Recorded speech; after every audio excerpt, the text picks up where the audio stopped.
Assalamualaikum warahmatullahi wabarakatuh. Senang sekali saya Dev Nuryadi kembali menjumpai Anda di Bincang iNews. Di masa pandemi ini bukan hanya menjadi sesuatu yang menghambat seseorang untuk berkarya, tapi bisa juga menjadi jalan. Ada beberapa orang yang saya kenal justru gara-gara pandemi dia jadi produktif berkarya. Misalnya salah satu teman saya di masa pandemi itu dia begitu produktif menulis sehingga dalam waktu yang sangat singkat dia sudah menerbitkan 5 buku. Dan kali ini kita tidak akan berbicara tentang teman saya yang itu, tapi ini adalah salah seorang seniman yang juga sebenarnya penggiat seni rupa dan juga pengajar yang gara-gara pandemi menerjunkan dirinya atau melibatkan dirinya untuk membangkitkan desa wisata. Siapakah dia? Dia adalah Mas Damaring Febri Asmoro yang menjadi konseptor dan desainer desa wisata. Nah, kali ini kita akan berbincang-bincang tentang kebangkitan desa wisata di masa pandemi dan tentu bersama Mas Damaring. Mas Damaring, bagaimana kabar? Baik, alhamdulillah, tetap semangat. Kita harus memiliki semangat walaupun di masa pandemi untuk menyambut era pasca pandemi. Terima kasih banyak loh Mas Damaring sudah hadir. Kalau sebelum-sebelumnya Mas Damaring kesini kita berbicara seni rupa, dunia pendidikan dan segala macamnya. Sekarang kita akan berbicara tentang desa wisata. Oke, mungkin di awal bisa diceritakan dulu Mas Damaring bagaimana ceritanya seorang Mas Damaring yang seorang seniman bisa terjun melibatkan diri sebagai konseptor dan juga desainer desa wisata. Ya, terima kasih. Pertama kita melihat bahwa Indonesia ini meletakkan ada beberapa provinsi ya sebagai wilayah KEK wisata. Di antara ada Borobudur, ada Raja Ampat. Nah, termasuk salah satunya adalah Mandalika. Ini harus diambil peran dan kesempatan peluang ini oleh masyarakat seluruh Nusa Tenggara Barat. Termasuk dengan adanya MotoGP.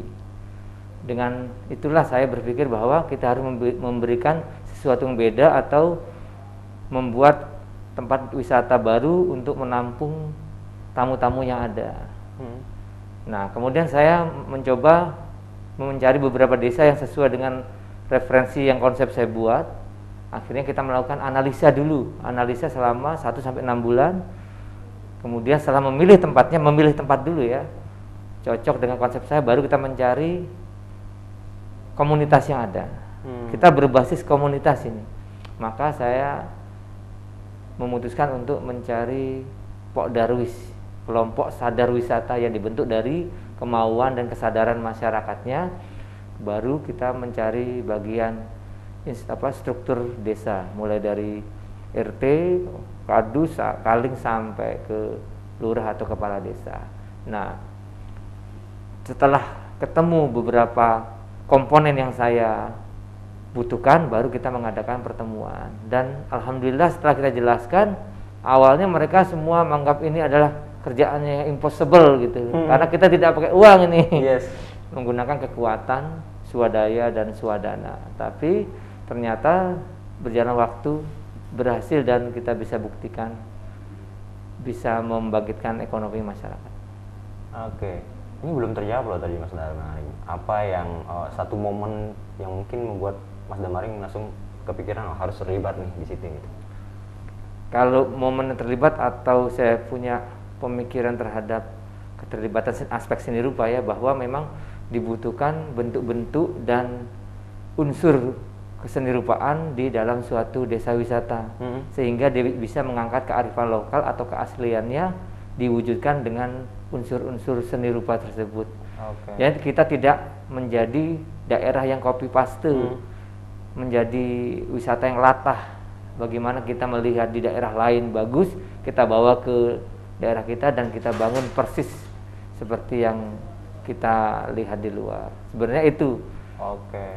Jadi itu ya yang memotivasi awalnya seperti itu, karena ingin membuat keunikan yang mengangkat ciri khas daerah, bukan hanya pingin buat desa wisata tapi copy paste dari daerah lain begitu. Jadi tidak punya keunikan tersendiri. Prinsipnya kegelisahan, ingin menaikkan keunikan daerah. Yang kedua, kita harus lebih cerdas bagaimana cara mengolah sebuah peluang yang di luar. Kita mau contoh tetapi dengan tidak mengcopy paste langsung. Sebenarnya ada teori namanya ATM, amati, tiru dan modifikasi. Iya.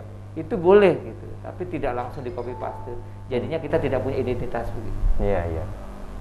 Oke, jadi cukup menarik keterlibatannya Mas Damar di sebagai konseptor dan juga desainer desa wisata ini. Ada berapa banyak Mas desa yang sudah dibuatkan konsepnya, Iya. kemudian dibikin desainnya? Selama pandemi 1,5 tahun ini ada 3. Pertama Desa Kuripan yang kita rencanakan sebagai kampung MotoGP. Iya. Ini penggarapannya baru muralnya sepanjang 300 meter.